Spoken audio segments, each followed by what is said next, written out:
Assalamualaikum warahmatullahi wabarakatuh. Alhamdulillah wa syukurillah, pada kesempatan siang menjelang sore hari ini Bapak Ibu telah meluangkan waktu, diberikan kesempatan oleh Allah Subhanahu wa taala untuk mensupport salah satu pemenuhan tugas CGP, yakni diseminasi budaya positif. Kedua kalinya salawat dan salam senantiasa tercurah ke baginda Nabi besar Muhammad Sallallahu Alaihi Wasallam dengan ucapan Allahumma salli ala Sayyidina Muhammad wa ala ali Sayyidina Muhammad. Yang saya hormati Ibu Kepala Sekolah, yang saya hormati pula Bapak Ibu Guru yang telah berkesempatan hadir pada menjelang sore hari ini. Jadi diseminasi kita hari ini adalah tentang budaya positif. Beberapa agenda yang akan kita lalui pada kegiatan sore hari ini adalah yang pertama, pembukaan sama melapaskan al-basmalah. Bismillahirrahmanirrahim. Semoga support Bapak Ibu Guru hari ini tercatat sebagai amal ibadah yang bernilai ganda, berlipat ganda pahalanya di sisi Allah Subhanahu wa taala. Amin amin ya rabbal alamin. Kemudian sambutan untuk lebih terarahnya, untuk lebih hidupnya kegiatan hari ini, kami mohon kesediaan Ibu Kepala Sekolah untuk memberikan sedikit sambutan tentang kegiatan sore hari ini. Kepada beliau waktu dan tempat dipersilahkan.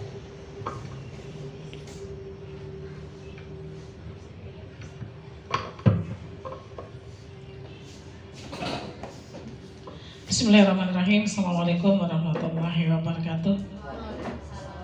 Bapak Ibu, rekan-rekan yang saya hormati, terima kasih setinggi-tingginya kepada Bapak Ibu yang sudah dengan ikhlas meluangkan waktu untuk kita dalam rangka proses ya diseminasi budaya positif. Jadi saya rasa hal ini memang sangat penting. Karena apa? Semakin banyak kita mendengar, tentu pikiran kita akan semakin terbuka. Apapun kegiatannya, ini adalah muaranya untuk anak didik kita. Semakin banyak melihat, semakin banyak mendengar, wawasan kita akan semakin bertambah dan tentu ilmu kita akan menjadi lebih banyak. Insya Allah kegiatan ini akan sangat berdampak terhadap lingkungan sekolah kita, terhadap proses pembelajaran yang akan kita lakukan di sekolah. Sekali lagi saya hanya akan menyampaikan terima kasih banyak kepada Bapak Ibu. Hari ini kita bisa hadir saat ini untuk sama-sama mengikuti kegiatan diseminasi tentang budaya positif. Mungkin itu saja yang penting untuk yang sampaikan. Sekian, billahi taufiq wal hidayah. Wassalamualaikum warahmatullahi wabarakatuh. Waalaikumsalam warahmatullahi wabarakatuh. Kita lanjut ke poin yang keempat ya Bapak Ibu, karena kita punya waktu sangat sedikit dan Ibu Bapak punya kegiatan lain, jadi kita mulaikan saja ya. Kita lanjut ke budaya positif di sekolah dan penerapan segitiga restitusi. Artinya apa? Mungkin titik tekan kita yang akan kita bahas pada sore hari ini adalah yang kedua, yang ada di layar monitor, tentang budaya positif di sekolah dan penerapan segitiga restitusi. Kita lanjut. Nah, ini konsep inti tentang budaya positif. Ini hal-hal yang perlu kita pahami sebagai seorang pendidik tentang bagaimana sebenarnya konsep daripada budaya positif itu. Yang pertama tentang perubahan paradigma belajar, kemudian disiplin positif, kemudian nilai-nilai kebajikan, kemudian kebutuhan dasar manusia, motivasi perilaku manusia, posisi kontrol guru, keyakinan kelas, dan segitiga restitusi. Walaupun pada awal tadi saya telah menyampaikan bahwa titik tekan kita mungkin pada keyakinan kelas dan segitiga restitusi. Kita lanjut. Guru diumpamakan sebagai seorang petani yang memiliki peranan penting untuk menjadikan tamannya tumbuh subur. Jadi hanya petanilah yang bisa tahu cara bagaimana memperlakukan sebuah tanaman yang berbeda-beda kan. Nah, sehingga guru diibaratkan sebagai seorang petani. Dalam hakikatnya, kewajiban seorang pendidik yang diibaratkan seorang petani adalah menuntun tumbuh kembangnya anak. Ki Hajar Dewantara, pemikiran konsepsi keteladanan, sikap Merdeka cetakan kelima 2013. Artinya Bapak Ibu, bahwa memang benar guru itu dianalogikan, diumpamakan sebagai seorang petani. Bagaimana cara menggarap tanah, bagaimana kemudian cara memperlakukan sebuah tumbuhan yang berbeda itu kan tidak sama. Bagaimana cara pemupukan dan sebagainya, perawatan. Pembelajaran berdiferensiasi itu artinya adalah pembelajaran yang beragam.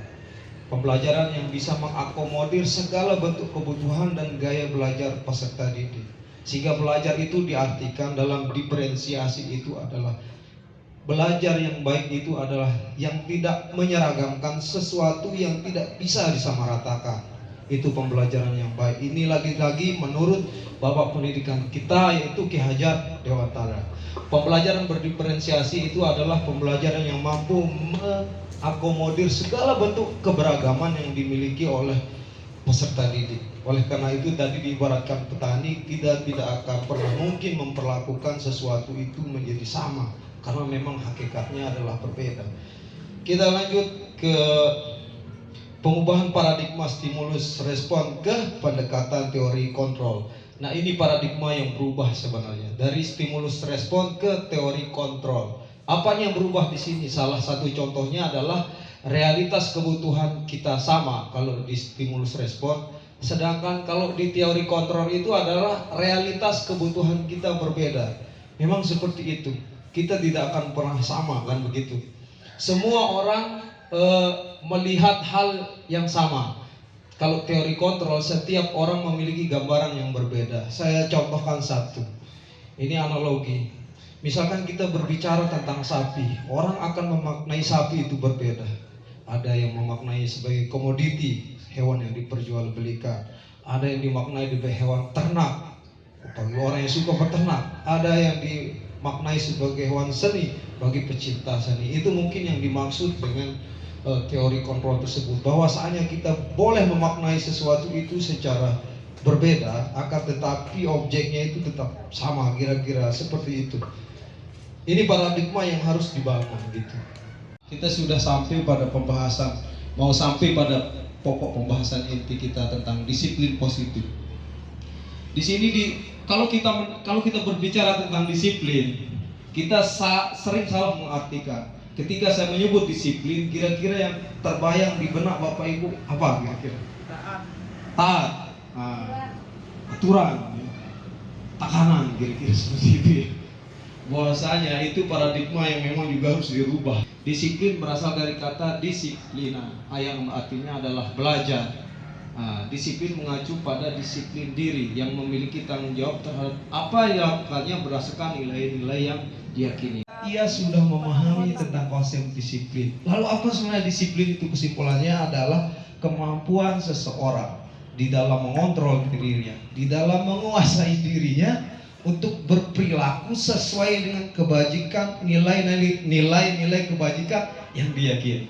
Apa nilai kebajikan yang dimaksud? Tentu nilai kebajikan yang berdasarkan sesuatu yang telah disepakati atau yang dikatakan universal gitu, yang berlaku secara umum. Walaupun berbeda suku, agama, ras, agama dan sebagainya, kita tetap memiliki satu rule of law, kira-kira seperti itu. Satu rujukan. Lanjut, sebagai pendidik tentunya kan, kita adalah menciptakan peserta didik yang memiliki disiplin dari diri, sehingga mereka berperilaku mengacu kepada nilai kebajikan universal yang baru saya sampaikan, dan memiliki motivasi intrinsik dalam perubahan perilaku ke arah yang lebih baik. Lagi sekali kesimpulannya adalah disiplin positif itu menghendaki adanya kesadaran di dalam diri kita, ya, adanya sebuah keyakinan untuk menjalankan kesadaran tersebut. Artinya begini, kadang seseorang itu tahu itu salah, tapi kadang-kadang dia tidak meyakini, ya, atau yakin tentang sesuatu itu kebenaran, tapi dia tidak jalani. Kita lanjut, nilai-nilai kebajikan. Nilai-nilai kebajikan di sini, ini yang dikatakan nilai kebajikan yang bersifat universal, lahir dari lembaga atau organisasi yang telah diakui secara mendunia, seperti profil pelajar Pancasila yang Bapak Ibu sudah, kita tidak asing lagi mendengarnya tentang profil pelajar Pancasila. Ada bertakwa kepada Tuhan Yang Maha Esa, berakhlak mulia, berkebinekaan global, gotong royong, mandiri, kreatif, dan bernalar kritis. Kemudian IBO, nah, atau PYP. Di sini ada toleransi, rasa hormat, integritas, mandiri, menghargai, antusias, empati, keingintahuan, kreativitas, kerjasama, percaya diri, dan empati itu tentang ikut merasa. Kita masuk kepada ruang perasaan orang lain untuk kita bisa merasakan seperti apa yang dirasakan, sehingga terbangun yang namanya keharmonisan di situ. Olah rasa, olah jiwa, olah apa namanya, sehingga terbangun karakter. Jika kita menginginkan siswa kita berkarakter, kita dulu yang harus berkarakter. Kira-kira seperti itu Bapak Ibu Guru. Keterampilan hidup. Nah, ini yang paling penting, kecakapan hidup. Dapat dipercaya, lurus hati, pandangan, dan sebagainya. Undang-Undang nomor 20 tahun 2003, salah satu yang paling direkomendasikan itu adalah kecakapan. Jadi seperti itu. Kita lanjut. Kebutuhan dasar manusia. Kebutuhan dasar manusia. Kebutuhan dasar manusia adalah segala sesuatu yang kita lakukan untuk mendapatkan apa yang kita inginkan. Seluruh tindakan yang kita lakukan memiliki tujuan tertentu, dan semua usaha terbaik yang kita lakukan dalam rangka agar kebutuhan dasar kita terpenuhi dengan baik. Artinya apa? Setiap manusia tanpa terkecuali yang memotivasi perilakunya itu pasti ada, ya. Pasti ada yang memotivasi perilaku. Ketika kita setuju atau tidak setuju, pasti ada yang memotivasi. Atau pasti ada tujuan. Tidak mungkin tidak ada tujuan. Nah, kira-kira seperti itu. Nah, tentunya tujuan di sini adalah kita kembalikan dasarnya tadi tentang hal-hal yang bersifat nilai-nilai kebajikan. Kita lihat di sini ada 5 kebutuhan dasar manusia yang tidak mungkin tidak ada, harus ada gitu. Tidak mungkin tidak ada, mungkin kalimat negatif ya. Penting harus ada. Mungkin yang ada gitu. Yang ada pada setiap manusia. Yang pertama adalah bertahan hidup, atau biasa disebut dengan kalau tidak salah survival ya Ibu ya. Ibu survival. Tidak ada manusia yang tidak mau mempertahankan hidupnya. Kita berusaha duduk secara refleks, kita selalu berusaha untuk mempertahankan, keluar dari hal yang tidak nyaman menuju kenyamanan. Nah, itu hakikat kehidupan seperti itu, bahagia. Tidak satu pun kita biarkan apapun untuk merenggut, coba untuk mengganggu ketidaknyamanan kita. Secara refleks tentu kita akan memiliki perilaku untuk mengantisipasi itu. Yang kedua, kasih sayang dan rasa diterima. Bahasa Inggrisnya apa ya? Love, feel love, apa Ibu fasilitator? Kasih sayang. Kasih sayang. Tidak ada yang tidak membutuhkan ini. Apalagi terutama saya selaku guru baru di sini sangat berharap untuk bisa diterima di sini, untuk bisa dicinta dan dikasih di sini, supaya saya bisa memberikan juga sesuatu yang positif dalam diri saya gitu. Membantulah untuk menggerakkan diri atau nilai kebajikan yang dimaksud tadi itu. Dan tentunya kita pun akan membalas dengan hal yang sama kan, kira-kira seperti itu ya Bu Guru. Kemudian mohon maaf, lagi sekali saya akan lanjutkan presentasi saya. Namun tentunya saya tidak lebih hebat dari Bapak Ibu. Kita hanya sekedar sharing lagi sekali untuk lebih meyakinkan diri kita bagaimana kita berbagi. Kan tidak selamanya kita harus berbagi materi. Hal seperti ini juga penting untuk kita bagi Bapak Ibu. Kita lanjut ke penguasaan. Nah, setiap manusia juga di sini dia butuh harga diri, keinginan untuk dianggap, memimpin, berprestasi dan sebagainya. Sehingga murid yang memiliki tingkat kesadaran harga diri yang tinggi akan lebih berpeluang untuk berprestasi. Nah, ketika murid tidak memiliki itu makanya dia enggan dan malas ketika berkarya. Kesadaran harga dirinya itu sangat rendah, atau yang disebut dengan penguasaannya itu juga kebutuhannya ini mungkin yang sangat kurang. Kita lanjut kebebasan. Bahasa Inggrisnya freedom, kira-kira seperti itu ya. Bebas. Saya sendiri sangat mungkin kalau dianalisa kebutuhan dasar saya itu paling muncul. Saya suka yang namanya kebebasan. Kebebasan bukan lepas tanpa batas. Tentu ada lagi sekali disiplin-disiplin atau norma-norma yang memang harus kita yakini, yang kita percaya untuk kita jalan. Kemudian ada namanya kesenangan, fun, kesenangan. Jadi setiap manusia butuh yang namanya kesenangan. Tidak ada manusia yang tidak mau senang, pasti mau senang. Kira-kira seperti itu. Ya, kita lanjut. Nah, di sini ada sedikit kalimat dari Bapak Pendidikan kita, yaitu Ki Hajar Dewantara, tentang apa sih sebenarnya merdeka. Merdeka itu artinya tidak hanya terlepas dari perintah, akan tetapi juga cakap buat memerintah diri sendiri. Artinya apa? Kemerdekaan itu ketika seorang memiliki kebebasan untuk berpikir dan memilih. Karena pemimpin itu sejatinya bukan hanya sekedar menerima perintah dan sebagainya. Artinya dia cakap di dalam menentukan pilihan. Ketika kita sudah mampu melakukan itu, menentukan pilihan dasar kesadaran, maka kita telah menjadi seorang pemimpin. Kira-kira seperti itu yang ingin disampaikan oleh Ki Hajar Dewantara. Kita lanjut. Oke. Nah, di sini ada motivasi perilaku manusia. Tadi sempat kita singgung juga bahwa setiap tindakan perilaku manusia ada yang memotivasinya. Tidak ada yang satupun perilaku yang tidak punya motivasi. Hatta dia setuju atau tidak setuju, hatta dia sepakat atau tidak sepakat, mesti ada yang memotivasinya. Yang memotivasinya adalah ini. Satu, untuk menghindari ketidaknyamanan daripada hukuman. Untuk mendapatkan imbalan atau penghargaan dari orang lain. Yang ketiga, untuk menjadi orang yang mereka inginkan dengan menghargai diri sendiri dengan nilai-nilai yang mereka yakini atau percayai. Kita lanjut. Nah, dalam budaya positif ini istilah yang harus memang kita pegang, harus kita ketahui. Ada 3 istilah. Satu namanya hukuman, yang kedua namanya konsekuensi, yang ketiga namanya restitusi.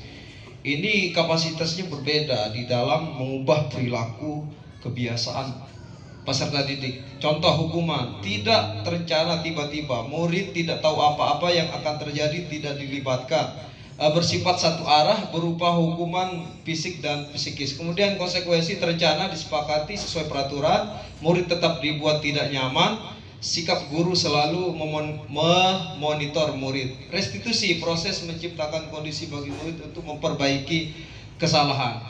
Nah, dari bagian-bagian yang ada di monitor, hukuman, konsekuensi atau restitusi ini, mana kira-kira yang lebih dominan untuk kemudian bisa menjadi pilihan kita, Bapak Ibu? Kira-kira hukumankah, konsekuensi, atau restitusi ya.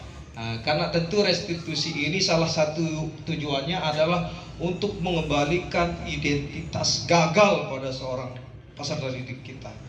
Karena tentu contoh, ketika perilaku peserta didik kita menyimpang hanya karena alasan mencari perhatian, maka dia sudah berada di fase kegagalan. Kalau kita hukum, percuma, dia akan lebih gagal lagi, kan begitu kira-kira. Jadi oleh karena itu mungkin kita menawarkan yang namanya restitusi untuk mengubah identitas kegagalan tersebut menjadi keberhasilan yang tadi. Kita lanjut. Posisi kontrol. Nah, ini posisi kontrol ini penting untuk kita pahami. Ada 5 posisi kontrol kita sebagai seorang pendidik nih. Yang pertama namanya penghukum yang tadi. Yang kedua pembuat merasa bersalah. Yang ketiga teman. Yang keempat pemantau, yang terakhir manajer. Manakah posisi yang paling mungkin untuk kita bisa posisikan diri kita sebagai seorang guru, atau mana posisi yang paling baik untuk kita jalankan sebagai seorang guru? Di sini kita bisa melihat ada contoh penerapan 5 posisi kontrol. Yang pertama, hormat bendera selama 1 jam. Itu namanya menghukum. Misalkan anak terlambat, kamu hormat bendera, kira-kira itu udah hukuman. Kemudian berapa kali ibu bapak harus memberitahu kamu selalu saja mengecewakan ibu bapak. Nah, ini pembuat merasa bersalah. Kemudian ayo dong ikut aturan sekolah. Tolong bantu ibu bapak ya sekali ini. Ia sudah tidak apa-apa. Lain kali jangan sampai berbuat seperti ini lagi ya, teman. Ketika kita narasinya mengatakan minta minta bantu, minta tolong dan lain sebagainya. Kemudian kamu sudah melanggar peraturan sekolah. Kamu tahu konsekuensinya. Setelah upacara beli atributnya ke koperasi dan jangan diulang lagi ya, kira-kira seperti itu. Itu namanya pemantau. Kemudian apakah kamu tahu kesalahanmu? Kira-kira bagaimana kamu memperbaiki kesalahanmu? Itu sudah kalimat negatif. Seharusnya kita jaga kondisi di dalam kelas tetap bersih misalkan. Atau saya meyakini bahwa memelihara sebaiknya buat kelas istirahat. Mungkin nanti bisa juga untuk Bapak pakai mengganti setengah kelas. buat saja. Nanti setelah ini agendanya adalah kita kita kasih umpan balik terhadap keyakinan kelas yang dibuat oleh Bapak Ibu guru kita yang lain. Kita saling berikan masukan apa yang perlu untuk diperbaiki, apa yang perlu untuk revisi.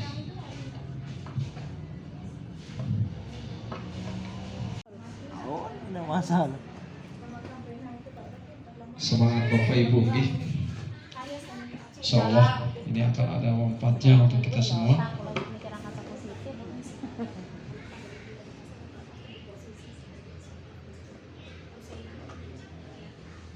Setelah ini Bapak Ibu kita akan memberikan umpan balik terhadap keyakinan kelas yang dibuat oleh teman-teman kita untuk lebih sempurnanya pekerjaan teman-teman kita, Bapak Ibu guru yang lain.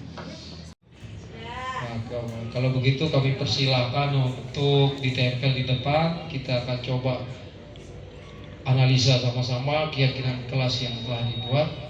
Nanti Bapak Ibu guru juga berkesempatan untuk memberikan umpan balik terhadap keyakinan kelas yang dibuat untuk lebih bagusnya pekerjaan kita. Karena dari tadi saya sudah tempel di depan Ibu guru semoga kegiatan kita sore hari ini walaupun katakanlah semi formal ada hasilnya. Setiap kita berkegiatan kita upayakan ada hasilnya.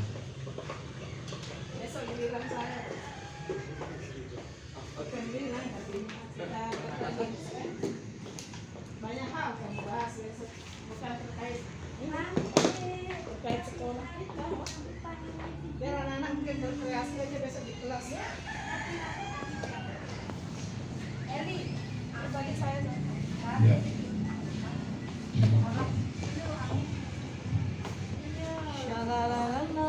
Baik. sudah Pak. Luar biasa. Kalau saya amati keyakinan penyusunan keyakinan kelas sangat memenuhi. Saya yang memberikan diseminasi sangat merasa bangga. Nah, berarti ada bentuk kerjasama yang baik. Menurut saya sangat berhasil. Luar biasa. Tepuk tangan Bapak Ibu. Nah, sekarang Bapak Ibu yang terakhir adalah saya ingin memberikan Bapak Ibu satu kasus.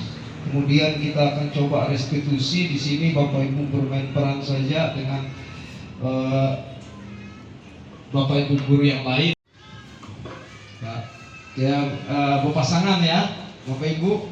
Kita coba pemahaman tentang restitusi. Ini ada kasus. Ya. Jadi manajer sangat menentukan restitusi kita. Ya. Nah.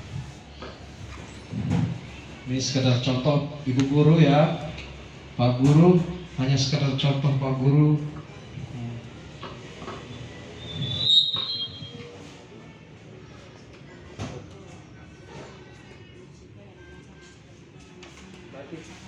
Nanti ada yang berperan jadi Bapak dan Ibu guru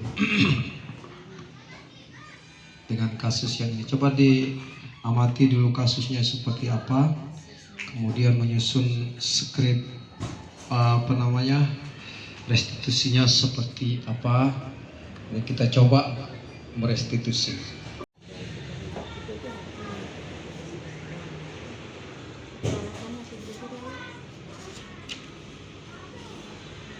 Kira-kira bisa kita coba Bapak Ibu untuk kegiatan restitusinya. Di sini yang restitusi namanya direkam sama. Coba mulai kan ya.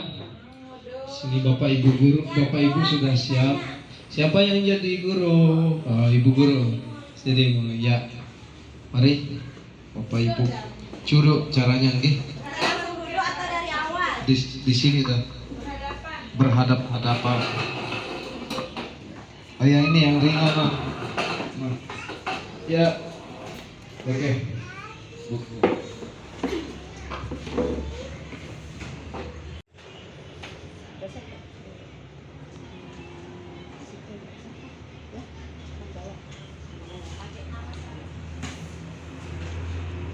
Indah, kamu ada masalah ya sampai lempar-lempar ke moceng terus mengenai si Dea. Coba jelaskan ini gimana begini sebenarnya. Cika tahu kenapa Cika gugur panggil duduk ke sini? Tahu Bu. Oh iya, guru kasih tahu ya. Tadi Bu Guru selesai rapat, Ibu Guru mau periksa kelas kita karena kebetulan hari ini jadwal piketnya Ciki untuk membersihkan kelas. Begitu Bu Guru masuk, Ciki nggak ada, ya ada hanya 2 orang itu temannya. Bu Guru tanya, kemana si Ciki? Dia pergi Bu, keluar bawa tasnya. Sekarang Bu Guru tanya, kenapa Ciki keluar bawa tas dan tidak mengerjakan tugas piketnya? Bisa jelaskan ke Ibu? Tadi pagi saya bangunnya kesiangan, jadi ke sekolahnya kesiangan, kemudian tidak sempat sarapan. Jadi sebelum ke kelas saya langsung pergi ke warung untuk beli makanan. Nah, setelah balik dari warung ternyata kelas sudah bersih, dibersihkan sama teman saya yang 2 orang. Jadi saya tidak kebagian untuk membersihkan jadwal untuk membersihkan kelas. Oh gitu, berarti ini tidak disengaja ya, tidak direncana. Oh iya. Jadi Ibu Guru meminta besok-besoknya kalau tidur jangan terlalu malam anak ya, biar nanti bisa bangun pagi, jadi bisa sarapan, bisa semangat belajar. Oke, terus juga. Dan simulasi restitusi Bapak Ibu guru yang telah berperan sebagai guru dan siswa sangat menguasai sekali di dalam memposisikan diri sebagai seorang manajer di dalam restitusi kasus yang telah diberikan tadi. Akhirnya karena waktu sudah menjelang sore, sangat sore ini, udah malam, mau malam, kita mungkin cukupkan sampai di sini. Lagi sekali yang mengucapkan banyak-banyak terima kasih kepada terutama Ibu Kepala Sekolah yang telah memfasilitasi kegiatan diseminasi budaya positif kita sore ini. Kemudian Bapak Ibu guru yang jauh-jauh telah meluangkan waktu ke sini. Saya begitu merasa sangat tersanjung sebagai calon guru penggerak, merasa termotivasi, merasa didorong, pokoknya merasa segalanya dah. Untuk itu lagi sekali saya ucapkan banyak-banyak terima kasih dan kurang lebih mohon maaf. Wabillahi taufiq wal hidayah. Wassalamualaikum warahmatullahi wabarakatuh. Warahmatullahi wabarakatuh. Dan terakhir, sebelum kita terakhir, mohon maaf terakhir, ada satu pertanyaan dari saya. Kira-kira bagaimana perasaan Bapak Ibu setelah mengikuti kegiatan diseminasi ini? Mungkin ada yang mewakili dari Bapak Ibu untuk menyampaikan di depan. Mohon Bapak, mungkin bisa disampaikan langsung. Ya, silakan. Bagaimana kegiatan? Warahmatullahi wabarakatuh. Waalaikumsalam warahmatullahi wabarakatuh. Terima kasih atas kesempatan yang sudah diberikan kepada saya. Baik, tanggapan saya, alhamdulillahirabbil alamin. Setelah mendengarkan penjelasan dari Bapak Hadi, terima kasih atas ilmunya Pak Hadi, sangat membantu sekali, terutama kita sebagai pendidik, yang dimana untuk menyelesaikan masalah peserta didik, kita akan memposisikan diri kita sebagai guru di mana. Kita akan menghukum atau langsung bagaimana? Sangat bermanfaat sekali, terutama bagi saya sendiri, sangat memberikan pelajaran untuk saya sendiri. Terima kasih atas ilmunya. Sekian dan terima kasih. Assalamualaikum warahmatullahi wabarakatuh.